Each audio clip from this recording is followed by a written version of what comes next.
Hello, everybody. Happy Saturday, July 2nd, 4th of July weekend. I am Dan. I am the metaphysical magician. And today I'm going to talk some shit about the energies. So, I've been doing a lot of work on myself lately. That's why I haven't been on as much. There's been a lot of weirdness going on. I always say that. There's a lot of weirdness going on out there. A lot of stuff going on with the news, yada yada. I came on here today because I have some things I want to talk about. I've just been throwing about my head, kind of just putting on notes the past couple days where I've been thinking about processing things. The other day I was having a meditation and I had a just an unusual vision. Sometimes I get these visions where it's just like a flash and I don't know if it's like a psychic download or it's just my imagination or a combination of the both. I closed my eyes real quickly and it was almost like a quick flash. And what I saw was not too far out, but a scoped out view of the earth, and there was a big yellow-white halo going around it. So I realized that this halo exists around all living things, all of us. I kind of mentioned it into another group, spiritual group, and somebody said that they always see these, which I've never had before. So anyway, there's this halo going around the earth now. And when we talk about Reiki and healing energy and channeling cosmic energy, we're usually thinking it's coming from some far off, distant place through space and time to come and like integrate into us. But what I got from this was now this energy is kind of like almost like free flowing around the planet. So it's available to anyone that wants to tap into it at any point, right here, right now. It kind of gave me this vision that the earth is healing. It kind of gave me this vision that things are changing. Like ever since this Cancer season has kicked off, it feels like the energies of lighter. The last week or two, I've been purging all these like old, horrible, dank, negative limiting beliefs. And I think a lot of it had to do with me shutting off from the media, shutting off from the news, shutting off from the outside world. Right now with the media and all these issues, it seems like they're almost like purposely like being engineered. So they just feel like sticky, like if you even like look at it or put it in your own awareness, it's like stuck to you and now you're like involved and absorbed into it, So the best thing I could say right now for all the things that keep going on, all these negative news stories, all these things that are trying to engage us, they're talking about prices going up, all that other stuff, try to disengage, observe, but don't absorb. That's what we always tell empaths because we are so close, we're so easily sucked and enveloped and immersed into things without barely touching it, right? So try to do it from a state of emotional non-attachment. Try to like disconnect yourself and observe it without getting emotionally invested into things all the time. And it's not easy. I'm giving advice to you just like I'm giving it to myself. It's not easy to detach yourself from the outside world and the outside, movie that's going on, we'll call it.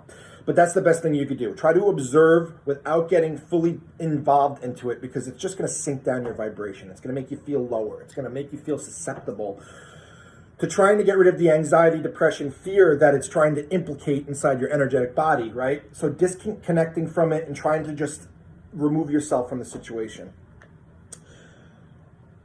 If this shift is happening, I like to think of it as like the entire planet or all of our human consciousness is like a huge cargo ship, steamliner, or a cruise ship, something like that, floating in the ocean. A steamship can't just turn on a dime and make a 90-degree angle, right? It takes a lot of engineers, it takes the pilots, it takes the guys in the engine room shoveling coal and stuff to be able to turn the entire ship the way that it wants to go. So when things aren't happening as quick on the outside world as we want, just realize it's like turning a steamship. It's not going to happen. It takes little concerted efforts over time for everything to work together so you could turn that steamship in the direction you want to go. So just keep that in mind. So the other day I was kind of just sitting on the couch with my wife. Something was on TV, I forgot what, but I picked up my guitar for the first time in a while. I was kind of just like strumming along to songs that were playing, and I was kind of thinking about the sound of the guitar being almost like us being tuned to the universe. Well, let me dive deep into this. I know I didn't explain that well. So what I'm trying to say is, when I first started playing guitar, the notes sounded clunky, right? Like I didn't know where to put my fingers. I didn't know where to put my spacing, all that type of stuff. So it was like, and it sounds awful, right? That's kind of what it's like with our frequencies until we find the right note. You know, we're looking for the right note. And I realized when I started playing guitar, like the other day, it was like plunky and off until my fingers started getting into the right spots and I was hitting the right notes at the right time, you know? And it was almost like the guitar is tuning me to it. After I tune the guitar into the key that I want it to be, it's like the guitar over time starts tuning my body to how it wants to be played, right? There's almost like this symbiotic relationship with music and humans that I'm coming to understand, you know? Sound, frequency, vibration, all that other stuff. But the guitar is tuning me, right? And I was thinking about it, I'm like, okay, that's kind of like a perfect metaphor for spirituality right now. The energy is tuning my body and me to what is the highest timeline or the highest frequency that I could be on, right? Just like the guitar, when I know that my note is not hitting right and I have to hit the right note, I have to either change how hard I'm pressing down. Maybe I'm pressing too hard. Maybe I'm on the fret and I'm not in the right part of the fret. You know, it's the same thing with spirituality, right? We are fine-tuning ourselves all the time to find the highest vibration, the highest frequency, so we can align to where we want to go in the future. So doing that, you need lots of patience. Playing an instrument is like working on your spirituality, working on your spiritual self. Lots of patience, lots of failures, lots of ups and downs. You know, some days when I play, I feel like I could just pick it up and start playing. Some days I play, I'm like, what is going on with my fingers? Why are they not working with me? Why are they not working with my brain? You know? So it's the same thing with spirituality. We have up days, we have down days. Keep playing, keep practicing, keep playing, you know? Meditate, work on your energy, ground. Do all the things that I always tell you to do in these videos, because it's not always going to change over time. I was just talking with my friend about her behaviors and patterns of behavior, that she's getting upset and angry because she's recognizing them. She wants to change. She doesn't want to be this old version of herself, but the old version of herself keeps trying to come back and take over the version of herself who she is now, or who she wants to be, or strives to be. You can't fight your old self. I think that's what it comes down to. You can't fight the egoic part of yourself. It is a part of you, you know, part of your shadow, part of your trauma, part of your fears. You have to embrace it. You have to fully embody your old self and use it to appreciate that that was the stepping stone to get into the new version of yourself that you're trying to head towards, right? So the universe is tuning us, right? They're tuning us to these higher frequencies. And that's why it's uncomfortable. When the wrong note is hit or the wrong note is plunked, like our stomach hurts, we have anxiety, we're depressed, we're angry, you know, we feel all these human egoic emotions start to come out. But we're just being fine-tuned. I think that's the best way to sum up everything. We're being fine-tuned to be the best possible versions of ourselves, to be the best guitar player in our spiritual life, you know. Source is playing the music, we are the instruments. So I wanted to bring up something else that I don't know if you guys are aware or watch Stranger Things, but the finality of the season just came out yesterday. Me and my wife binge watched that. But pretty much, I don't want to spoil alert or anything, but in that show, at one point, you realize, you know, the main character, Elle, you could either feed your mind with good thoughts or you could feed your mind with bad thoughts. And that goes back to the Native Americans, who said there's two wolves that live inside of us. One wolf is anger, jealousy, destruction, hatred. The other wolf is joy, love, happiness, all the good things, right? And I think it was like a Native American shaman telling the kids about these two wolves, and the kid says, well, which one gets fed? Which wolf wins inside of us? And the shaman pretty much intelligently said, whichever wolf we feed, you know? So are you feeding the negativity, high gas prices, the world's going to end, women's rights taken away, or things are changing? The steamship is changing course. We're trying to change directions. I'm being fine-tuned, right, to be the best version of myself, you know? Which way are you going? And that's why my friend was having that issue, because your egoic, old version of yourself wants to pull you into fear, wants you to be scared to protect yourself. But this other part of you wants to embrace the new and embrace the change. And you're right now in the middle somewhere, fighting with these two wolves or two opposing viewpoints in your head. It's up to you which one you want to feed, right? So some weird news came out I want to bring up quickly. CERN. I don't know if you guys are aware of that, but there's this atomic or hadron collider called CERN in Switzerland, and they're powering it up on the 5th of July. So all the spiritual people out there right now are saying it's either good or it's bad. What happens is these high-speed atoms are collided at such a high speed that they think that it could possibly open a black hole or a wormhole or a portal to hell, something like that, you know. So, energetic weekend. Weird stuff with the CERN. Look into that. I don't know too much about it, but I just wanted to share what I saw. Another thing is the I Am presence I want to bring up.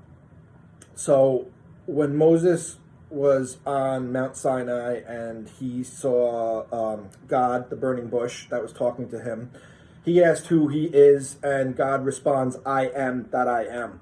And that statement carries forth in the Bible, even though it's kind of overlooked and kind of broken down, not properly. I am is the perfect statement for yourself to change how you are, right? When I first read this book called The Master Key System, it was before The Secret was out. I think the writer, I forget his name, but he was all about, you know, manifestation and the law of attraction, that type of stuff. But he said that to be able to attract the things that you want, you have to be vibrating or feeling at the highest level or highest state of yourself to be able to attract the things you want versus the things that you don't want. It's very easy to be pulled down to negativity, anger, fear, anxiousness, greed, backstabbing, all that stuff. It's very easy to go that way, right? But when you work on your vibration on a daily basis and you use the I Ams, he created this I am statement out of 7 different things. So he says if you repeat these I Ams to yourself, they are scientifically perfect statements, and you will start to feel better and more embodied in yourself and trust yourself more to attract those things that you're looking to attract.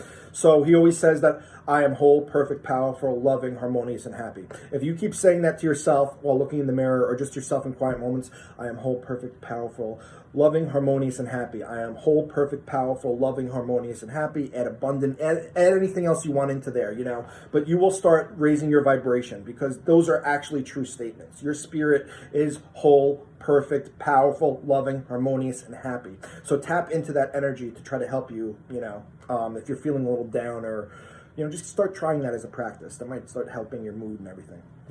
It's a perfect statement because whether or not you believe it is true. So that's enough of my jibber jabbering. I was reading off a paper, so it sounds like weird, the messages, but I hope they resonated. I'm just going to pull a couple quick cards and have you guys on your way. Enjoy your weekend. Hopefully you guys have good weather where you are. It's sunny here in South Carolina, but we are expecting a tropical storm. I still don't see it. It's pretty sunny and cloudy here. But.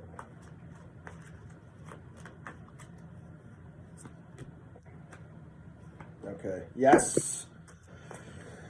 I love all these cards. Okay. First up, the temple path. So walking the path, knowing the path. This goes back to that I am statement, right? If you say I am whole, perfect, powerful, loving, harmonious, and happy, and you keep repeating it and you keep believing it, you will be going on the proper way to the temple path. The temple path is the spiritual journey. This card always seems to come up in my readings. I love it. I love it because it really, this labyrinth explains the whole journey, right?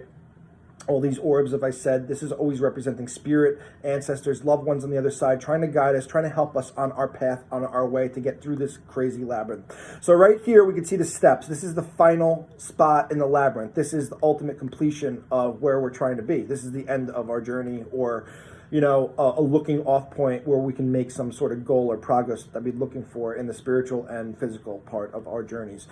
The labyrinth is pulling us away. We could just jump off the labyrinth and go up the stairs, but that wouldn't be success, right? This labyrinth is leading you away from where you're supposed to be. So you're supposed to go backwards and forwards and ups and downs, and that's how you become successful, by going through all these trials and tribulations in life. This path may be leading away from your ultimate goal right now, but it is circling back and looping back, and you're going to be going up the back side of these steps. Blossoming abundance. all the readers and all the astrologists that I've been seeing have been saying this is a perfect month for manifestation, blossoming new abundance, new ways of income. Even though it seems like gas prices and food prices are going up, but things seem crazy on the outside, this is a good time to make new connections, new money to come into all of us. So work on grounding, root chakra. Focus on what you want to see. Envision it, envision what you want to see happening forth on the next month, 2 months, 3 months, 6 months. Where do you want to be from here? Are you happy where you are? How do you want to grow? How do you want to change? What are you looking for? What are you looking for to change? What kind of abundance do you want to pull in? Ask yourself that, think about it, process it, do your I am statements, and then believe that it's going to happen. It's going to manifest. Next, we have the World card, completion. So I was talking about the end of the path, right? This is the end of the path. The world is the new earth, the new blossoming abundance coming forth. It is the end of all the old stuff, the completion of a major cycle, reaching the top of the mountain, winning the race, all that stuff. Here I was just talking about the halo earlier, and it's interesting that we see this big blue halo coming around this card and the World card. So these are all good things coming forward. That's what I'm getting from this reading. Have a good weekend. Take care of yourself. Take care of your energy. All gravy here, man. We're on the gravy train with biscuit wheels from here on out. So if you're going through a rough or a tough patch right now, if you feel like things aren't really working in your favor, if you're confused, if you're anxious, just realize it's an opportunity for you to change and see where you want to go, where you could change your trajectory, how to steer that ship right in the right direction. It takes time, it takes effort, it takes patience. You have to tune yourself to be able to turn a ship. You have to learn how to pilot the ship so you can turn the ship. And with that, have a great weekend, guys. Love you. Thanks for being here. Like, comment. Let me know if these messages resonated. Sorry if I was a little off today, but hope you guys have a great restful weekend. Stay out of trouble. Don't blow your fingers off with fireworks. Don't get too wasted and get burnt in the sun. Don't drown. Have a good day, guys. Bye.